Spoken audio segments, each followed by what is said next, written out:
भावलनगर सैकड़ों lady health workers का बकाया जात अदायगी के लिए डीसीओ हेल्थ ऑफिस के बाहर मुजाहरा। गर्मी की शिद्दत से 3 हेल्थ वर्कर बेहोश। लेडी हेल्थ वर्कर का कहना है कि डीसी ऑफिस इनके बकाया जात अदा करने में रुकावट पैदा कर रहा है। माह रमजान में घरों के चूल्हे ठंडे हो चुके हैं। लेडी हेल्थ वर्कर ने डीसी के कमरे का गेट तोड़ दिया, डीसी की सीट पर कब्जा कर लिया। सड़कों पर है, कोई कुर्सी का अहल नहीं है।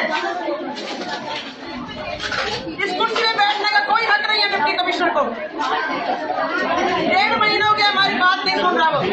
हमारे पैसे खा के अमीरों ने इन्होंने सारी करने जीना होगा, मरना होगा, धरना होगा, धरना होगा, जीना होगा, मरना होगा, धरना होगा, धरना होगा, अब न किसी से डरना होगा, धरना होगा, धरना होगा। एहतजाज करने वाली lady health workers DC office का गेट तोड़कर अंदर घुस गई। लेडी हेल्थ वर्कर्स की सूबाई सदर रुखसाना ने डीसी की सीट पर कब्जा कर लिया। मुतालबात पूरे होने तक एहतजाज जारी रहेगा। कैमरामैन टीम के साथ पीर मंजूर कुरैशी, फराज न्यूज़, भावलनगर।